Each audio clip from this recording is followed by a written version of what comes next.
All right, everybody, we're really excited to introduce you to Dinner with a Side of Culture podcast. It's awesome to be working with Jack Bonney. It's Jack Bonney and Ryan Saunders bringing this to you tonight, and we're going to be hopefully coming to you with our conversations and ideas and initiatives and just everyday thoughts on a weekly basis. We're excited to have three cool guests tonight as we bring to you our inaugural podcast. The kind of vibe of this podcast goes along with a real life event that we've done over the past couple years. Dinner with a Side of Culture is basically a community dinner where we invite in special guests and interesting people from arts, music, the community, people doing cool grassroots strategy stuff. So, in no ways are we presenting ourselves as experts, and are we trying to really put forward the things that we're saying as the ironclad truth. We're trying to get the conversations started and have the conversations that we see needed in communities to push forward ideas and projects in music, arts, technology, transportation, and culture in general. We've got a couple musicians tonight and a young woman that's professional in social media.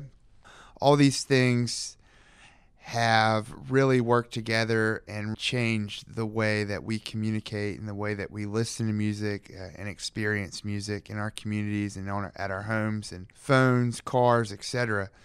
So it's just really interesting to be two active people in the community and dealing with live music as Jack's been a radio DJ for many years and been a really big part of the music scene here in Greensboro, and me coming into this world over the last few years. And it's going to be interesting to see how these conversations play out when we have a variety of guests and we're able to really explore it from many different angles, many different walks of life. So we hope you enjoy it, and we look forward to coming to you this week and bringing a new topic, a new batch of guests next week. So once again, thank you for listening to Dinner with a Side of Culture, and here goes nothing. All right. So what's going on, Jack? It's good to be back here in WAG Studios tonight. Definitely feels a little weird. I spent over 8 years here at WAG, and it's been a while since I've actually got behind the production of any sort of program that's associated with the station, but we're really happy and thrilled that they are letting us use the studios for what is our first podcast. We're something that we decided recently to do. I don't even think something before the new year that I sort of mentioned to you. And when I mentioned something to Ryan Saunders, he usually runs with it and I have to be ready to go. And so we're running with it. And that's kind of how Dinner with a Side of Culture started off. Ryan can talk more about that because he is the brainchild behind Dinner with a Side of Culture. Dinner with a Side of Culture all started on the porch of the Greenhouse Collective, the pop-up art gallery that Becca Butts and Mary Atkins, two local artists, and I started together. Since then, Becca Butts has actually grew what was the Greenhouse Collective into a more permanent art gallery called 512 Collective, which is located in a brick and mortar location on Washington Street in High Point. The whole Create Your City concept we've been working on for the last couple of years. There's a lot of interesting people sitting around the table, a lot of people that contributed, and we just all basically said, we need to do this more often. We liked the conversation we were having. We liked the ideas that we were coming up with and the vision that we all had together. And a little bit later on, I was having a conversation with a friend of mine, Carol Gregg, who's a furniture designer in High Point, and she splits her time between New York and High Point. She basically discussed how High Point was kind of her refuge and New York was where she went to get her energy, but spending more and more time in High Point, she kind of missed having those peers around her that could help motivate her and expand her creativity and really find that sense of collaboration. So that was when I really, made the jump to just go ahead and set a date, make it happen, and run with it. And literally, I think we had to change the date 2 times, change the location. We're not going to give up. We wanted it to happen. And Ralph Soviero from Soviero Tri-County Garden Center in High Point, he put together a nice lasagna with homemade ingredients, and we went into Dorothy Darr's backyard, actually next door to the Greenhouse Collective, and I think 25 people showed up. We had a long table. We set it up really nice with candles, and it was just a really nice environment, and I think everyone was excited about it, and that energy carried forward to the second and third, and then that event really took on a life of its own. And I really strongly believe that the conversations and the people that we were able to bring together, I think it led to a lot of the successes and momentum that we were able to have that carried through to some of the bigger events like Hop Fest. And I think this podcast is a great way for us to bring this platform to a wider audience. And I think that's the strategy that we're looking to take with everything that we're doing. I think there's room in the world of revitalization overall. I think that there's room for these conversations and for people like us to make a difference. So Totally agree, and I hope you do too. Thank you for listening very much to the inaugural podcast of Dinner with the Side of Culture. Again, this is very much about continuing conversations that start at these Dinner with the Side of Culture events, and our creative types here in the city of Greensboro and beyond in the Triad that have an opinion about what's happening, what can happen. I think more importantly, what can happen.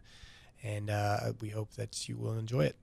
And to keep the conversation going, please comment on social media. So we've got at Create Your City, Create CreateYyrCty on Instagram and Twitter.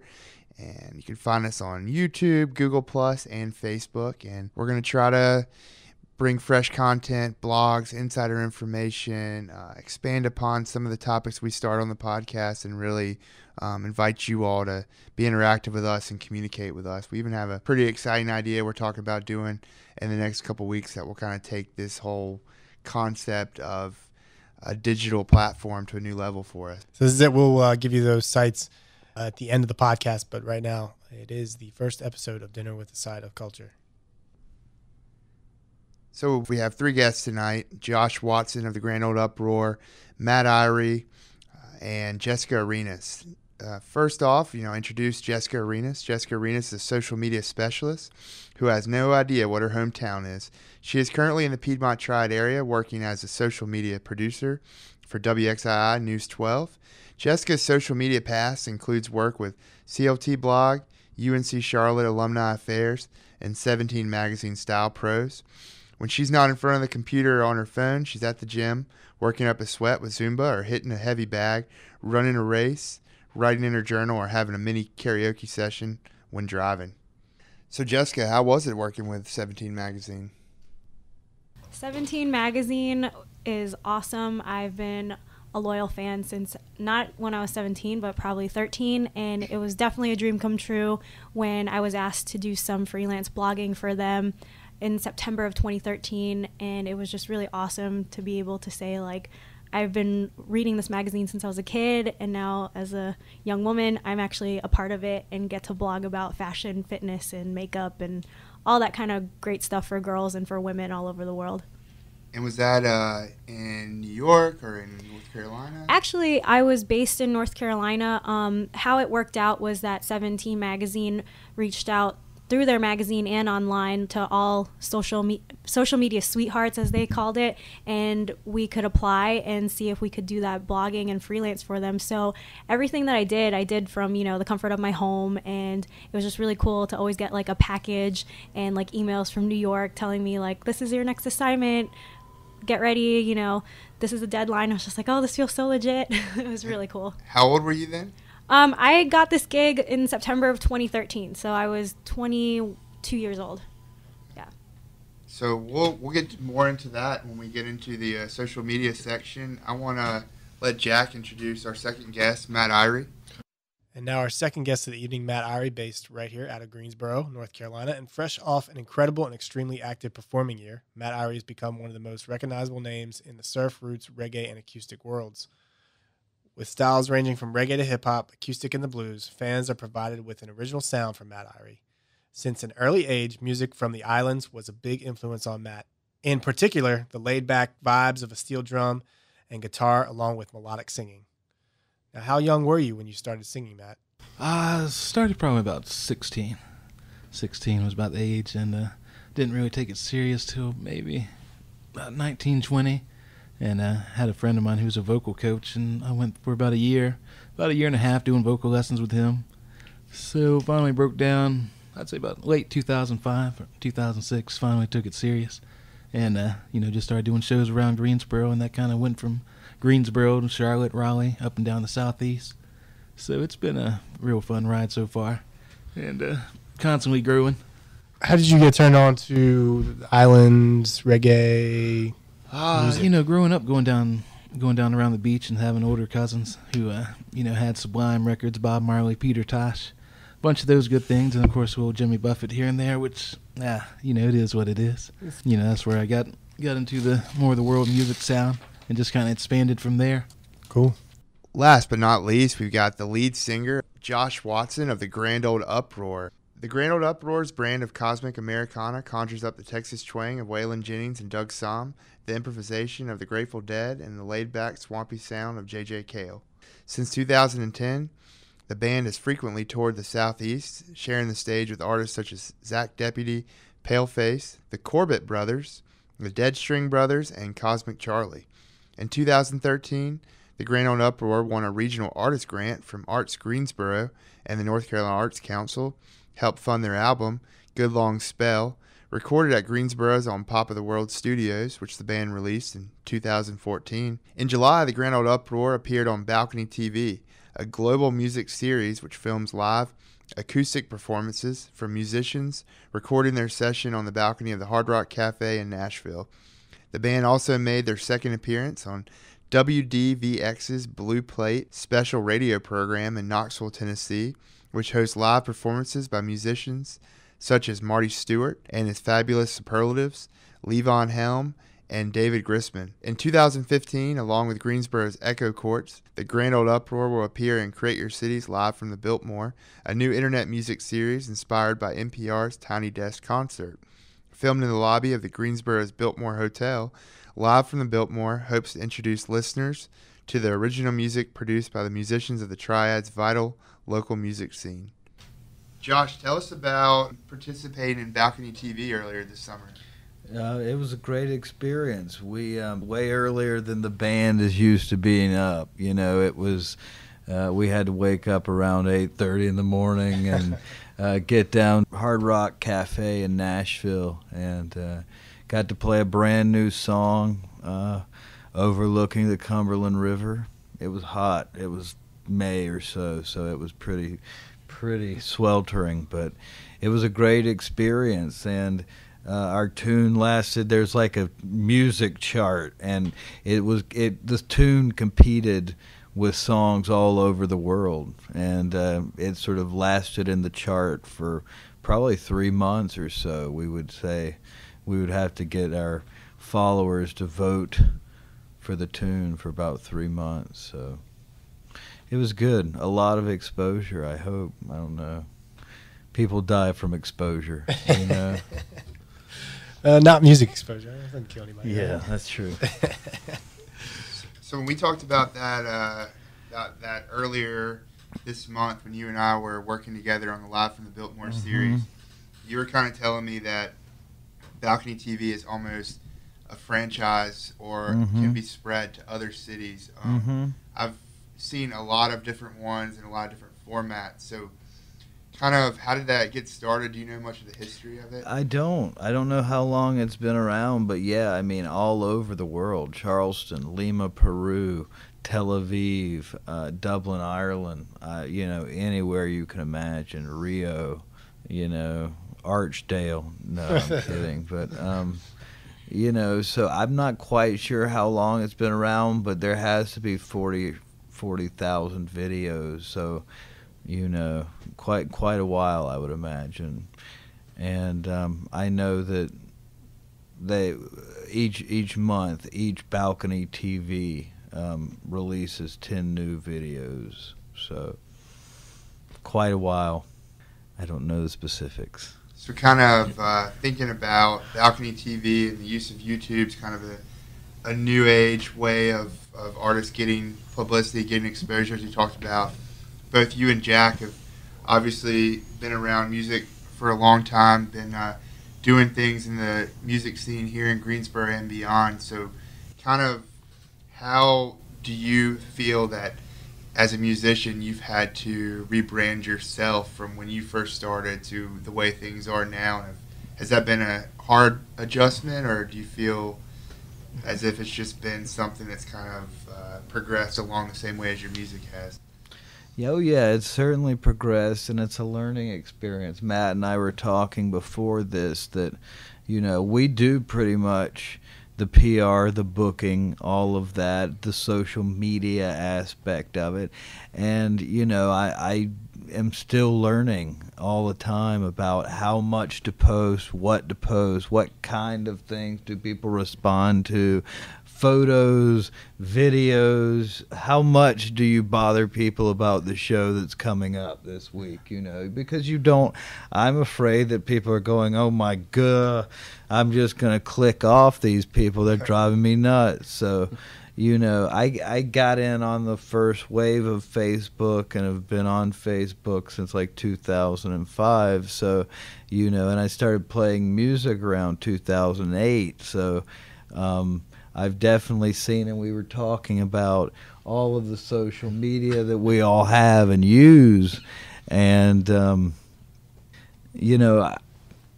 I'm not sure, YouTube, will it be around for a good long time? Will lawyers shut it down? Will copyright infringement? I'm not sure. Facebook, to me, the more I do it, the fact is I got on it before Grandma was involved. So it's become a very different thing, So I don't know. It's something that I'm learning to deal with all the time. I don't know if that's any answer. I don't know if it's a rabbit hole, but... Well, I don't think there's any right answer, That's okay, good. Well, then I'm your guy then. All right. So you said you started music 2008, Mm-hmm. so sort of after that was all taking off. Have you done any more of the traditional style of promotion of, flyers? Oh yeah. All of those things, definitely paper in Greensboro. I mean, Matt was saying that he started in Greensboro, and I did the same thing, playing the green bean, playing the Flatiron while it was around, playing those venues, and then got a booking agent who hooked us up with gigs out of town. And after that, my songs are mostly like about the road and things like that. So do you find the traditional ways, how do you find them compared to one another more effective? Because have you been able to gauge it at all? I mean, it's strange. Yes. I mean, we have better luck outside of Greensboro, honestly, for whatever reason. The music that I make sort of, to me, might exist on the fringes, It's not something that may be in the mainstream necessarily. But, so I would think social media has had more of an effect than the traditional going to Kinko's and making 200 copies and then posting them all over Greensboro. Making stickers and putting them on different boxes around Greensboro. I don't know, I think social media probably, but I don't know how to gauge that because, again, we do really well in Tennessee, other parts of North Carolina, and Greensboro, it's sort of been a hard market to draw from. Matt, do you have anything you'd like to add to that? Why Greensboro? Because we hear that from musicians all the time. I hear that from musicians all the time locally here, that you're pulling teeth sometimes to get people to come out to see, even sometimes when it's free. Well, sure. Yeah. I think a lot of it is because, and I mean, you've run WAG, the calendar on a Saturday night. There could be, at one point, there were like 9 shows on one night, and people want to see shows. But they're pulled in tons of different directions. Mm-hmm. And so, and also I think in Greensboro, it's always seems like the format is 3 bands, 45 minutes. And for me, that's not enough. Our band typically plays for like 3 hours when we play, and so I guess that's sort of it. I think if you have like 45 minutes and you're out, that's really, you're you're just getting warmed up, and then you're like, well, damn, the set's over. You know, I don't know what it is either. I mean, I think it's hard to make a living as a musician in Greensboro unless you're like wanting to be like, she's got legs, you know, or whatever. Unless you want to play that funky music, white boy.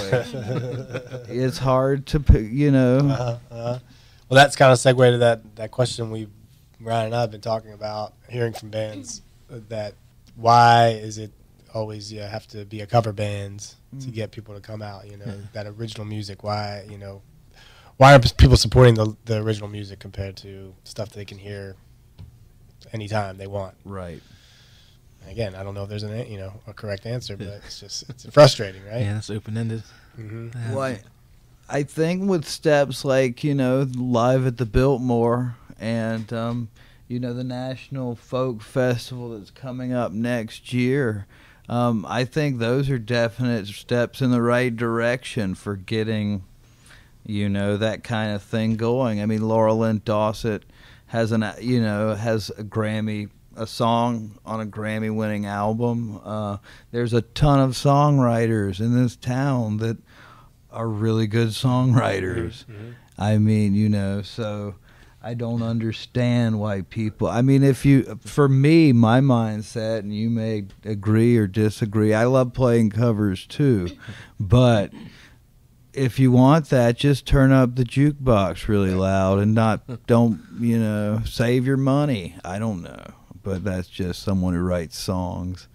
It's kind of interesting that you said on any given night there's 7 or 8 things going on and people get pulled in different directions. I've been going both sides of the fence. I've been, you know, for a couple of years now, I've been trying to add more things to that calendar in a certain sense, feeling like we needed more opportunities to experience and live and have culture. So it kind of makes me wonder, on one regard, if a small city or a medium-sized city, if it's just like a population barrier that we have, or that any small to medium-sized city has. And so with the Live from the Biltmore, and then also with Matt's been helping me book reggae bands, and we've got Feel All Right Friday starting Friday, and I know Josh, your band also has a show Friday, so they're once again within a block radius. It's funny, we're trying to create live music, and now on a Friday we've got 2 shows on the same block.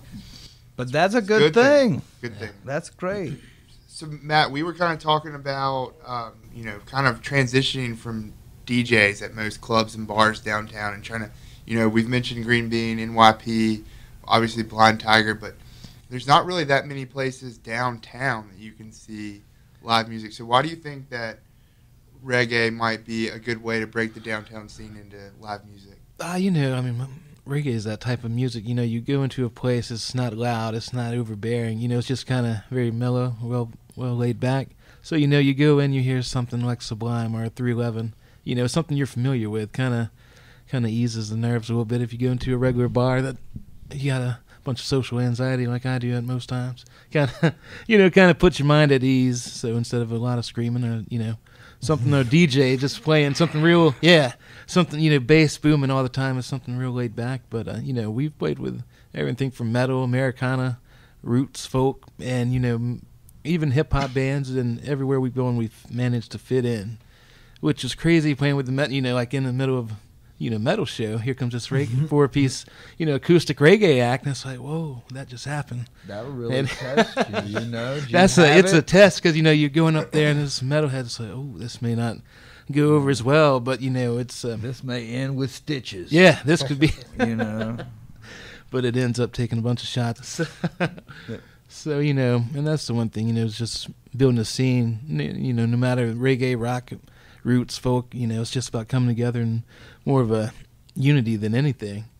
So, in this area's got lots of potential, and we've, you know, been blessed to play with some really cool artists: Whiskey Christie, Layla Noor, Carmen Bliss. I'm trying to think, and lots of others. So it's been I'm trying to think there's been lots of them, but those are the core groups. You know, we've kind of came together and built, you know, tore down the barriers and made some things happen, and shared some fans and made new friends. So that's what it's all about in my eyes. So, and that's what I'm thinking right now. You know, reggae is just kind of a good little building block, honestly. And with both of you guys touring up and down the East Coast and around, and going to cities like Nashville that are embedded with music history and culture, do you find that being a challenge in that just that culture isn't here? You know, it's not part of its roots. You want? And even you can compare other cities in sure. North Carolina like Asheville Well, and you know the Triangle. I don't think you have a better medium-sized city for music on the planet than New Orleans, Louisiana. You know, and Nashville, you know, you roll down the window and you hear like, she's in love with the boy, you know, Right. and that's a very different kind of thing. But you're right, tradition and culture and a history built into it. And North Carolina obviously has that, you know, and so tapping into that and making it part of the tourist draw of Greensboro. I mean, Reverend Gary Davis, who wrote, "If I had my way, I'd tear this old building down." Lived in Durham, lived in Greensboro. Libba Cotton, you know, the Seegers, and then that's just scratching the surface. I mean, Dale Earnhardt and George Clinton are from the same hometown, damn it. Yep. You know? Kannapolis, represent.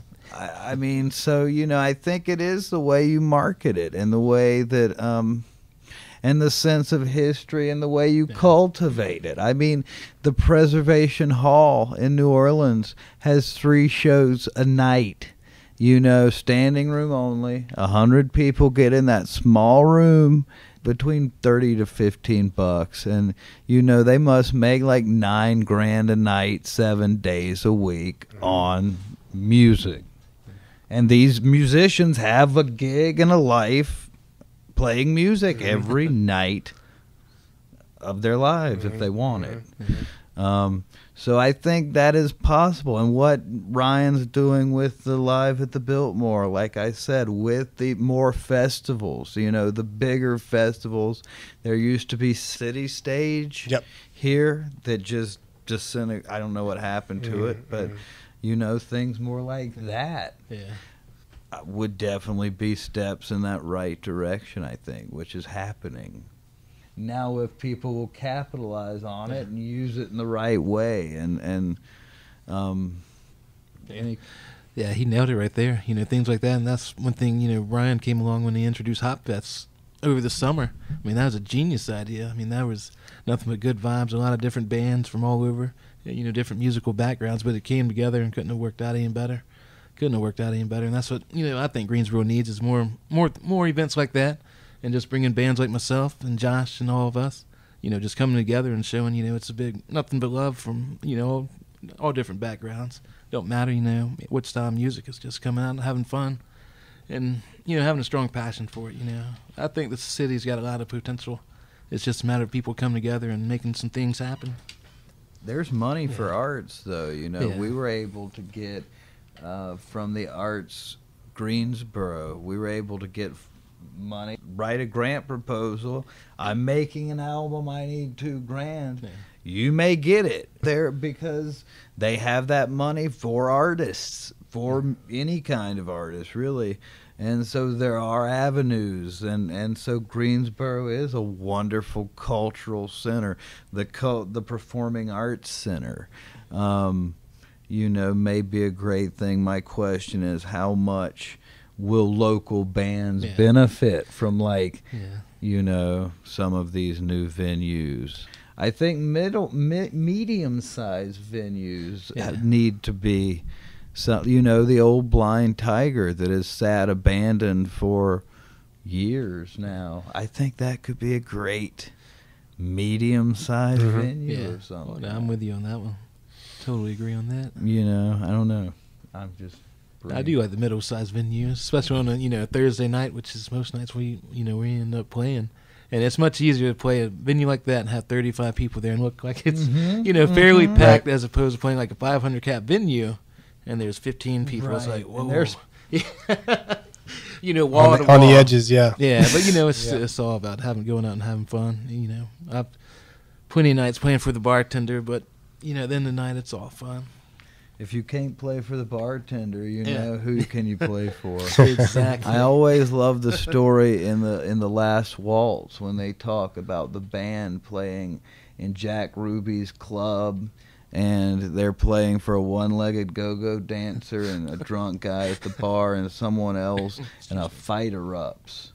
You know, but if the band can play for 3 people, you know, I can too. It's all good. Wow. I love it. They did all right. Yes, they did. So one strategy, you were talking about the Performing Arts Center, and I was, thinking about how is that going to impact like local bands. One, this is just part of the whole premise of of this show and us kind of moving through this process is to just put out ideas and talk about them and not think that we're experts. Let's just have the conversations we want people to have. So it's with the Performing Arts Center, with House of Blues, there's going to be a lot bigger bands coming through, and you got to think their production teams, their PR managers, their roadies, their everybody that's involved. It's just a lot more people that are toying around. When you do any show, the band's going to get food, they're going to get a little break, and they might stumble into a small bar or a small music venue and hear one of our local bands. So what do you think about the potential of building onto those, and like we're doing with Feel All Right Fridays, or like they're doing at the Green Bean, or like we're talking about having more live music downtown in close proximity, having that place where we can establish Greensboro, like, okay, there's this place that you want to play as a medium to small band because you might get noticed by somebody that can take you to the next level. Sure. How real is that opportunity? Great question. You want In Greensboro or just in general? I think in Greensboro, maybe. I tell you, I've had more successful playing the smaller coffee shops. When Sessions was open, we'd have a good little crowd in there. And at Green Bean, we always seem to have a real good crowd. You go in there on a Friday night and end up with 50 people. It almost seems at Cap as Sure. And nothing against the bigger venues, but it's original music sometimes in the bigger venues. Unless you got a national act or a real good following, just it's difficult to pull in. Pack it out. So NYP is doing a great thing. I think that has a great built-in audience, so you can pull in some people who've never heard you before, who may have wanted to hear you, or just were they're getting I mean, so I think that's one of the places in Greensboro that a good sized room and you can actually do pretty well at the end of the night, which we want to buy. Musicians like buying strings and shoes and things too, socks, so it's a good thing. We may not wash the socks, but we need them. If these socks could talk. They even give you a song title right there. All right, well, I think we should play some music right now. Is that what you're thinking? Sure. Okay. I'm going to play something off of the Grand Old Uproar CD, Good Long Spell. When did this CD come out, Josh? It came out last September, and it took about 2 years to make, so we made it over at On Pop of the World. I mean, that's another great thing that's going on musically. I mean, there's a lot of engineers, studios on Pop of the World over in Glenwood, Jack Carter and Ameriglow, and just a lot of folks around here have made records over there. And so we were lucky enough to get Caitlin Carey from Whiskey Town to play on a couple of tunes. And when I was like 15 or 16, I loved those Whiskey Town albums, so it's pretty cool. Yeah, I see her name on here along with some other local musician stars, if you will. Maddie Sheets, Rylan Bowman. We've got Revel Carr, who's here from the School of Music, I believe, actually at UNCG. Ethnomusicologist. Ethnomusicologist, yes, he is. Yeah, we just need to get him on the show, actually. I'm going to add him to the list. He'd be good, yeah. Definitely. Well, what's the name of the tune we're going to hear? This tune's called Seen the Last of Me. Okay. Anything else we should know about it? I don't think Let it speak for itself. Rock and roll. All right, here we go.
the grand old Uproar there from their CD, Good Long Spell. A lot going on in that track. I heard horns and multiple background vocals. Yeah. How long did it take a track like that to cut? Or how many takes? Good you remember? question. It took a long time. We had the general stuff laid down and then brought in horns. And, I love Exile on Main Street, the Rolling Stones album, and, Keith's favorite album. And so that was my homage. If I could make an album that sounded like that, I'd be really pretty thrilled by it. So I think it's got that vibe. I mean, it sounds like, a lot of people, hanging out in the studio, having a good time. Oh, yeah. And a lot of talent, too, just bouncing off one another. And you mentioned Exile on Main Street. That's definitely an album, when you discover it, your mind is kind of expanded, if you will, or you realize, okay. After that, it's all over. Yeah. That kind of gets into the next thing we're going to talk about. I know we're going to talk about some of the old ways of listening to music, some of the ways I enjoy listening to music the best, and how old technologies are still around and even making a comeback. And vinyl records is what I'm referring to directly. I know, again, hearing something like Exile on Main Street on vinyl is an experience, and that's something that I continue to discover music on vinyl. And Ryan, what questions that you have? I'm sort of mumbling here. I mean, vinyl is kind of, for me, it's been the last 2 or 3 years. Obviously, I had some friends in college that worked for the college radio station, and I would listen to vinyl with them. And I think what is so interesting about vinyl to me, and I think what, when vinyl originally came onto the scene, people could actually make a night out of playing records, sitting around the record player. It's just, there's something about things that you can build around and people can gather around and enjoy together. I saw from having cassette tapes to when we had CDs, and I understand that transition. It's the convenience factor. And then when iPods first came out, and then everyone was trying to fumble around to get chords to, I remember you had a tape, you'd hook your iPhone to a tape and stick it in your tape deck. And then I still have that. They do exist. They do. I mean, it was weird to me, how resistant I was to the iPod.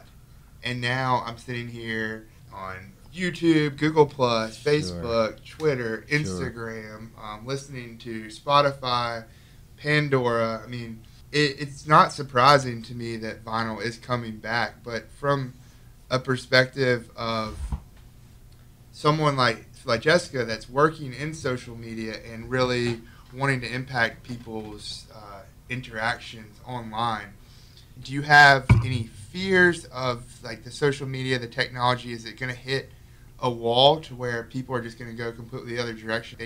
The CD, nobody buys CDs anymore, and they killed cassette tapes. Same thing with DVDs, killed VHS tapes. Now everything's online.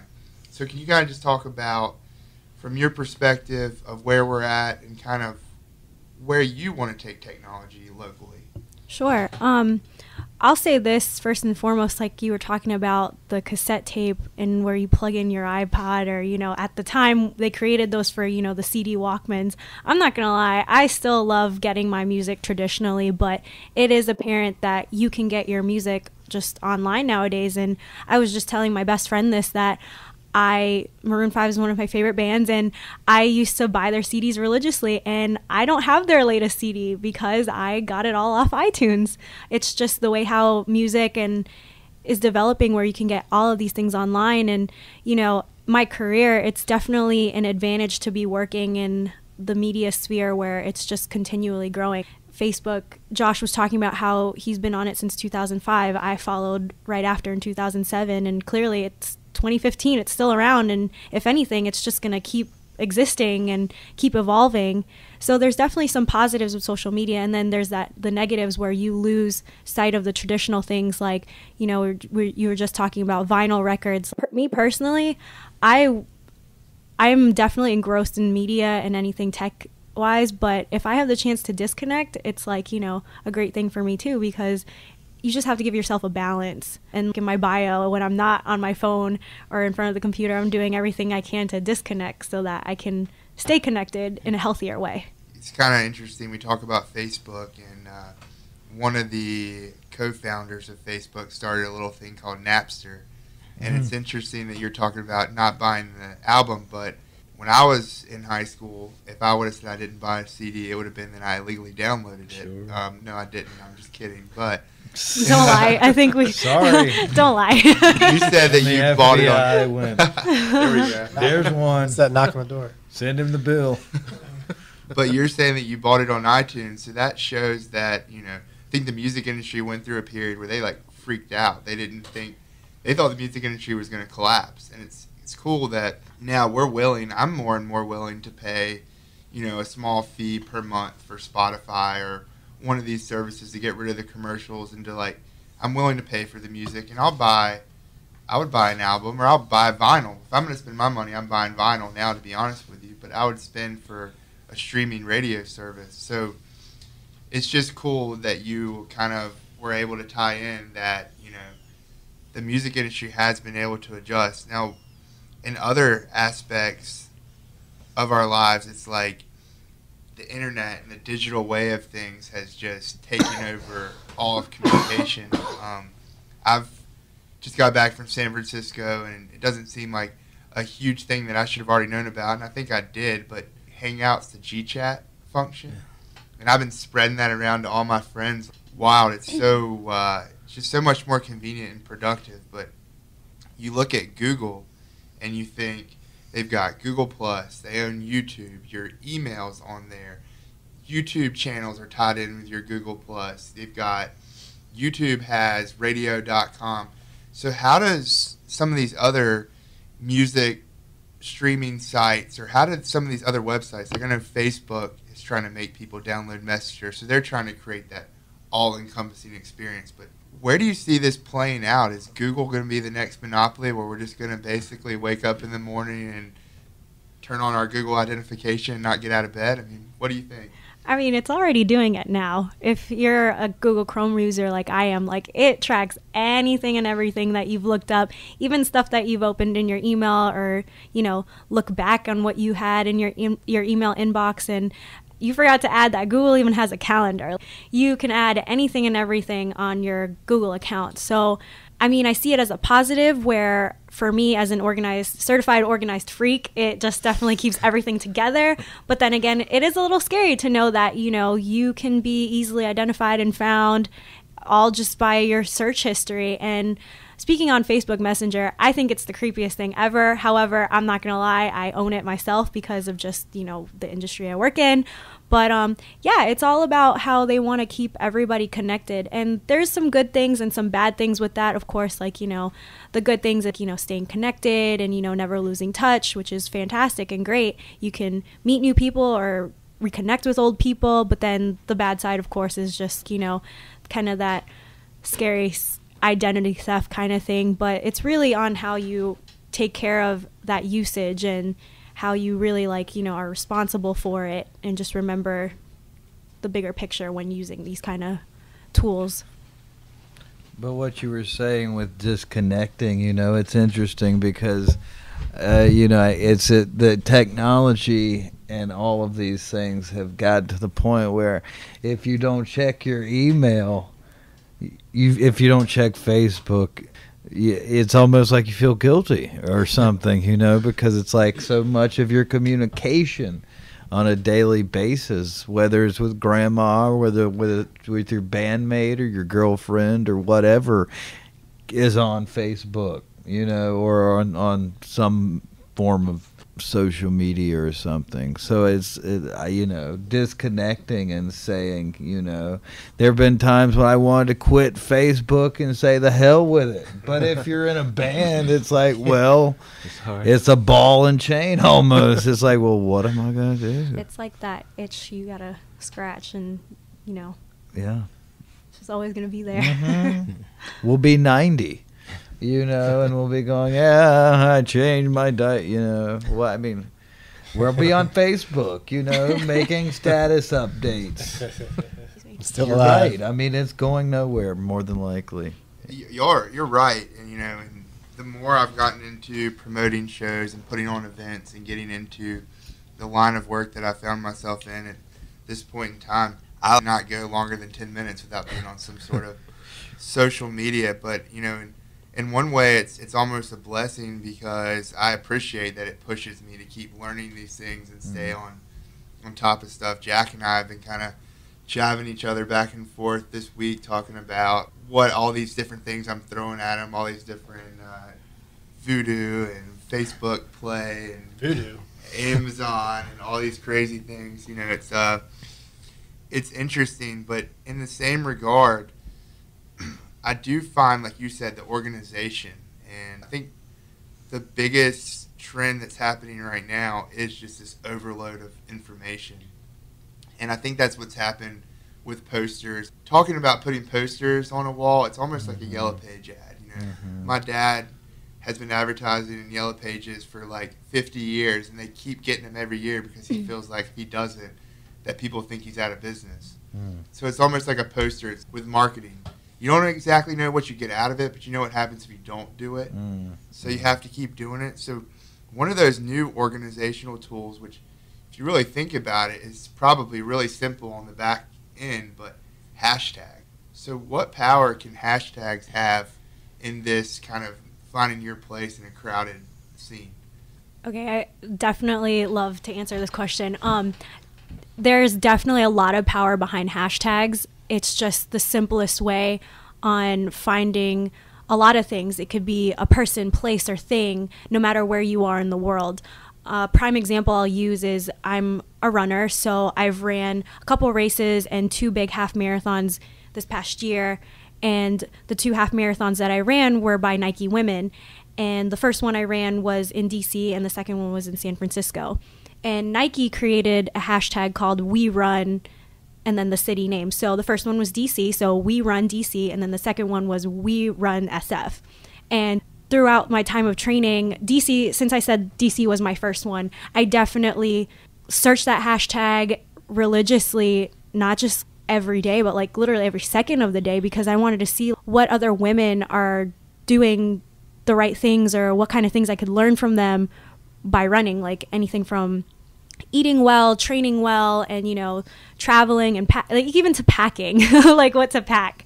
And so, you know, it was just a great thing for me as, you know, first time marathon runner to see what all these other women are doing across the US. And it's just amazing to me that, you know, they were all either at beginner levels, intermediate to advanced. So, you know, really got to like relate to them and then of course ultimately form a relationship. But in all honesty, I didn't connect and make relationships until my second race with Nike, which was We Run SF. We Run DC was more of like, you know, getting a feel for, you know, how to maneuver through social in that aspect in the athlete and sports world.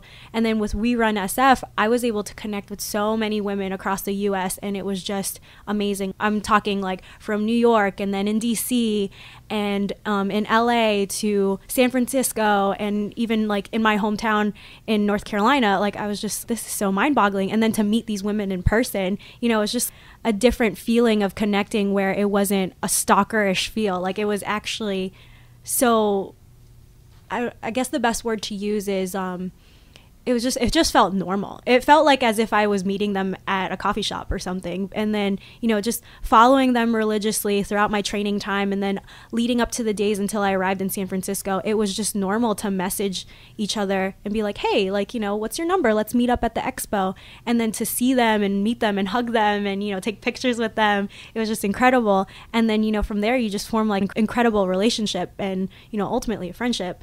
And so, yeah, I think hashtags are very powerful, and without them, I don't think social media would move any faster. Sorry, that's not the right term. I mean, hashtags definitely move social media into a faster direction, but it's definitely something positive in the social media world. You know, obviously touched on several different things that we really wanted to discuss, and I want to kind of break it down and start. Sure. Sorry, that was so much. Oh, no, great.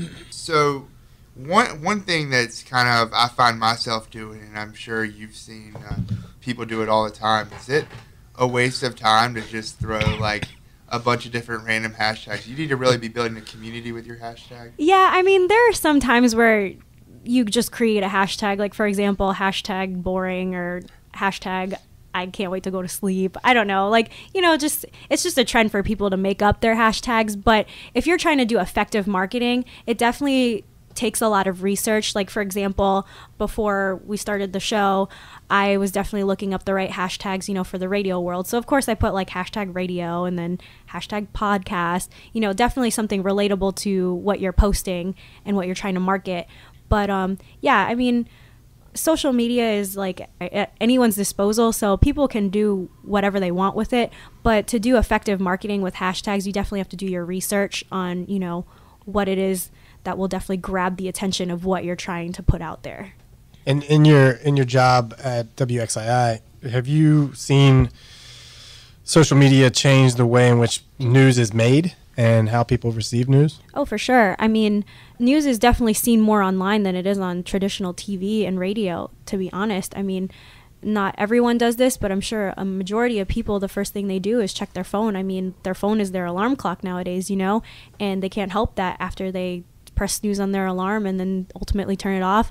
Either the first thing they check is, to me, in order, email, Facebook, Twitter, and Instagram, and that's where they can see all types of news. When I was in high school and then college, I had always aspired to be a writer and always wanted to be a newspaper writer. But then before I ended college, I actually got to intern for a newspaper and then just realized that newspaper is kind of dying down. I mean, granted, it's always going to be around because it's just the newspaper, but a lot of it is going online. They have their own websites now, and then now they have Facebooks, and most people are going to want to see their news online. And then also with user-generated content, it definitely keeps news flowing. Like, for example, the most recent thing that happened in Paris, I found out about it online, and then, they had a hashtag for it, and then people are seeing pictures, people are seeing videos, and then when you ultimately see them, it's mostly all online, and then it'll get on TV.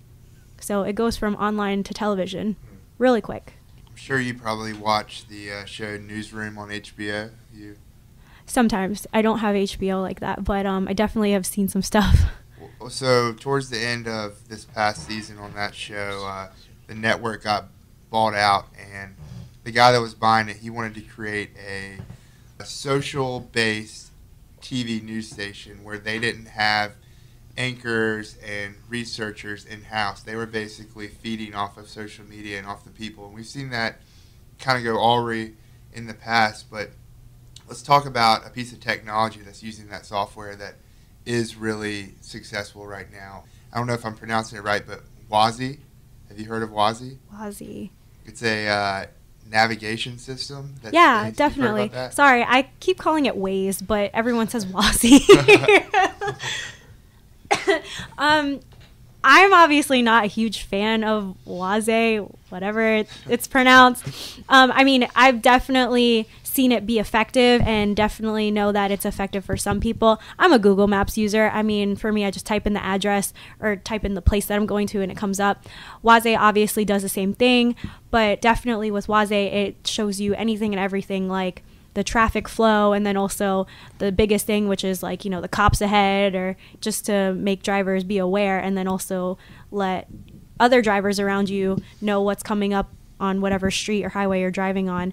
But yeah, it's just incredible to me that you can do so much with apps like that, and just, basically everyone is kind of certified as a journalist in a way where they can tell you what's going on the minute it happens, or literally seconds before it happens even. Thinking about all the different ways technology helps us, the way we use it on a daily basis, the way we communicate, whether it's for music or whether it's for a race, whether it's for community or whether it's for personal vanity, whatever reasons we use it for, it has a major impact in our lives. And technology has obviously changed the way we do many things. And another crucial part of today's world is just the way we work and the way that we are being productive, and what output we're able to put into. And it's really turned into happy worker, better product, more success, where in the past it was lower costs or higher profits. So let's talk about a company that has obviously used the internet, used technology, and become a huge part of our everyday lives, Amazon. And I read an article in this magazine, Pacific Standard, that was talking about, and I had never really heard this, but apparently Amazon, and I say apparently, Amazon has bad work conditions, and it's like the worst known secret that Amazon has really bad working conditions in their distribution facilities. And they were talking about now Amazon's starting to allow public tours of their facilities. So it's just like a really interesting thing, and people are basically talking about how the insides of these facilities, in some regards, don't have that really flashy, exciting kind of wild machine-based look that you would think. But in the other regard, they're talking about that you could order something on Amazon and they can deliver it to you within an hour. And in big cities, they have Amazon Fresh where they're delivering groceries to you, and you see those trucks everywhere. Wow. And what do you all think about one day that you order a package on Amazon and within an hour a drone will drop it on your front porch? I mean, I'd be really freaked out. As long as it doesn't shoot me. That too. Yeah, I'd be freaked out if it doesn't ask for a tip, right? Yeah, I know, exactly. I mean, I don't really know how to answer that. I mean, I know for a fact that warehouses in general aren't supposed to be pretty because, it's a lot of hard work and labor regardless. But yeah, no, I would be freaked out if I got my stuff within an hour. I mean, I'm not going to lie, I'm an Amazon user, and I was ecstatic to know that I could get my package within 2 days. 2 days is good enough for me. An hour, I don't know about that. But granted, I mean, that's just how technology has been shaping our world. It's all about instant gratification. And sometimes, I mean, I know this is probably ironic for me to say this because I work in social media, that I'm actually okay with not having instant gratification, because what's hard work? People forget the essence of hard work, and not even just hard work, just working in general, That's that's like a quality that shouldn't ever get lost and should always be instilled in people, the essence of work and working. That's like kind of a topic that I've been kicking around in my head in the same regards. It's in a place like Greensboro, we have a lot of service-oriented jobs, and it seems that that in some regards can be a positive thing to have a large college workforce that can push service industry, because that builds culture and really adds to what we can gain. But do you feel that on the topic of rewards and instant gratification and the comparison with hard work, that let's say, for example, the transition from being a bartender where you make large sums of money in seemingly short amount of time, whereas if you're working on an hourly, it may take you a week to earn that same amount of money. Do you see the kind of disconnect between where people with internet, with service-oriented jobs, where people are kind of losing that connection between how long it takes or how difficult it is to receive these things or earn these things or make the money to buy these things? Well, in general with work, it really depends on the person of how willing they are to work and what kind of environment they're willing to put themselves in to work. So that's the best way I can answer that question. But with technology, I mean, there are a lot of jobs out there that make just as much or just as little with or without technology. So that's the best way I can answer that. Because it's one of our buddies was just basically talking about, and it's been a topic that a lot of my friends have been discussing. Like, think about trying to raise a family working in a service-oriented job or as a musician, etc.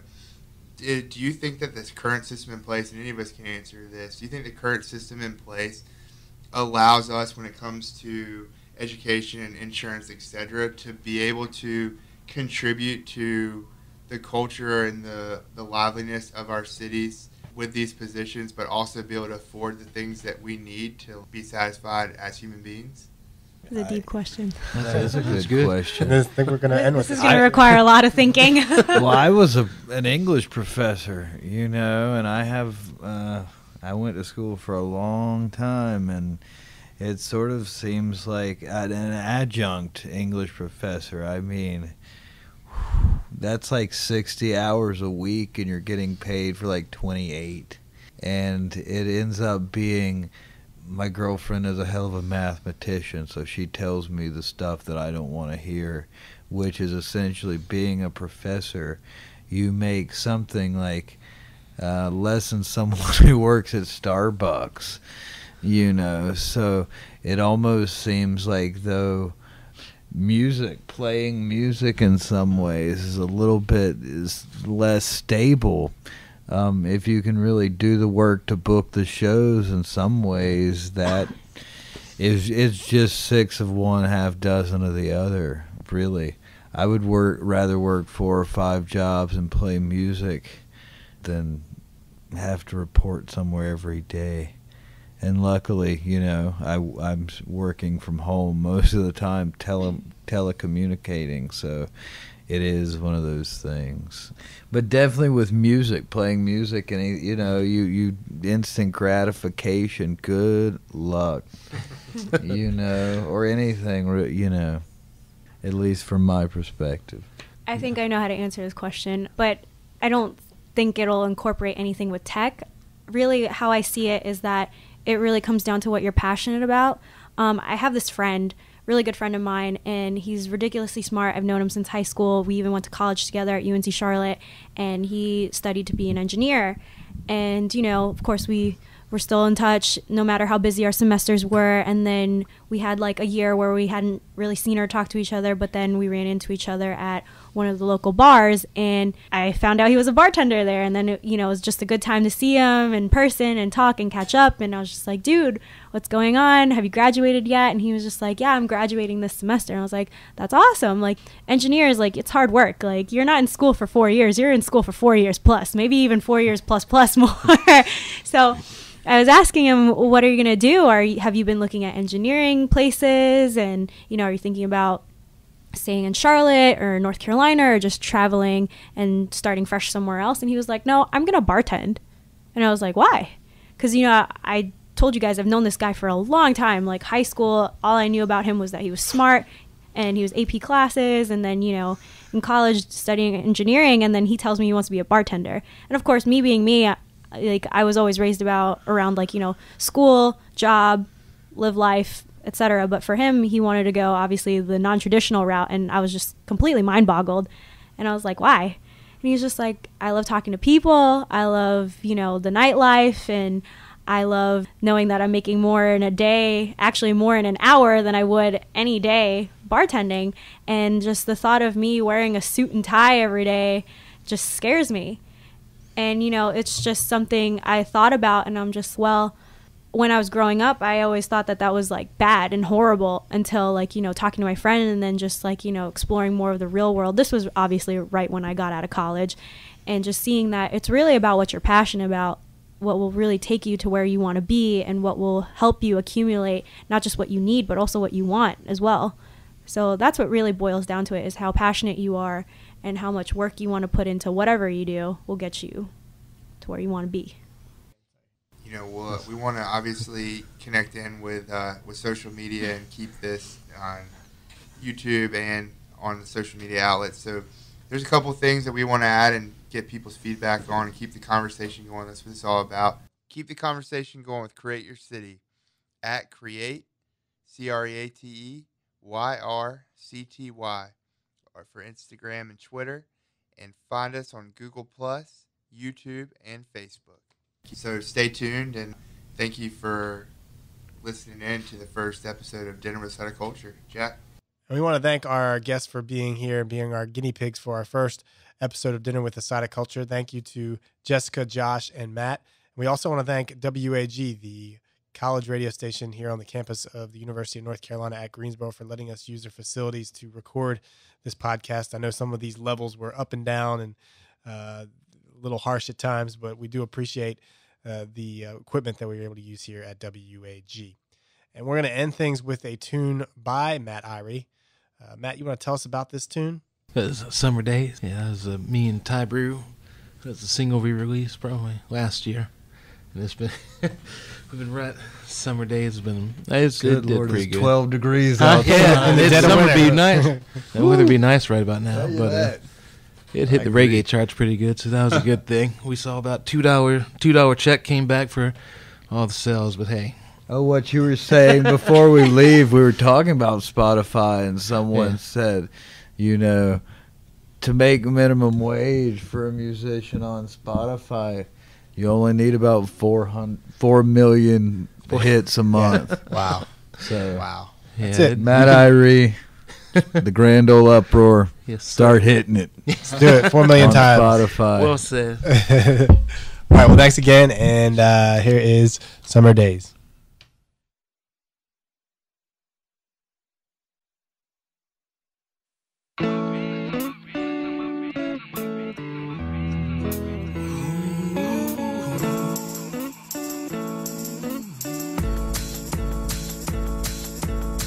Summer nights and summer days, the summer sunshine, the summer rays, the summer moonlight. I feel okay.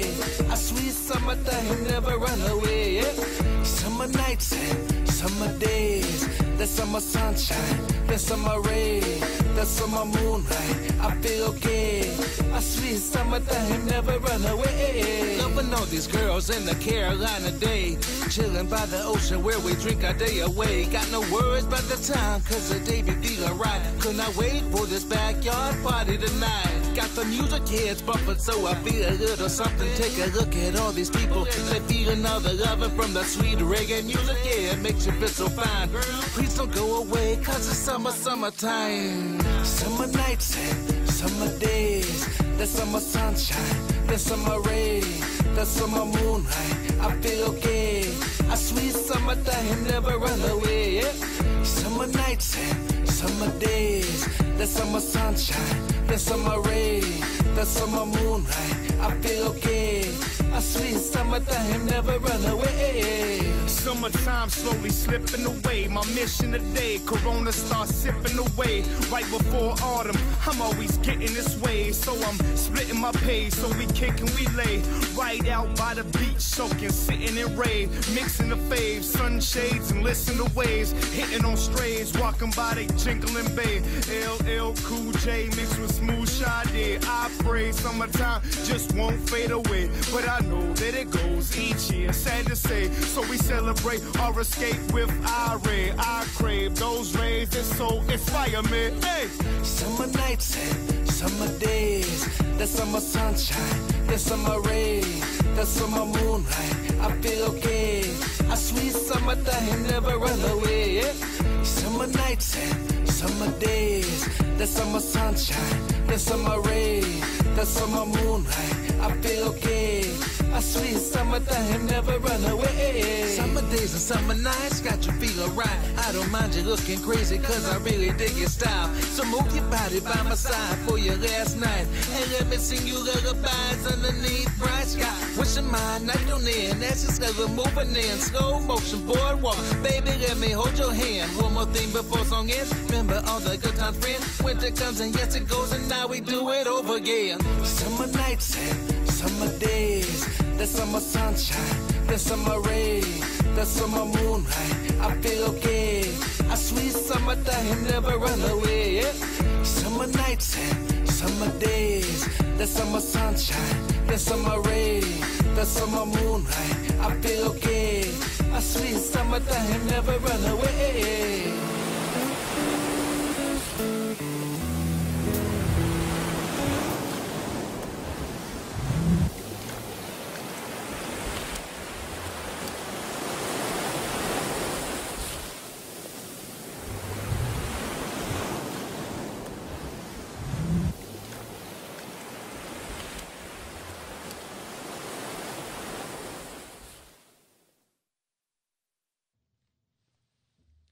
Keep the conversation going with Create Your City. Do what you did.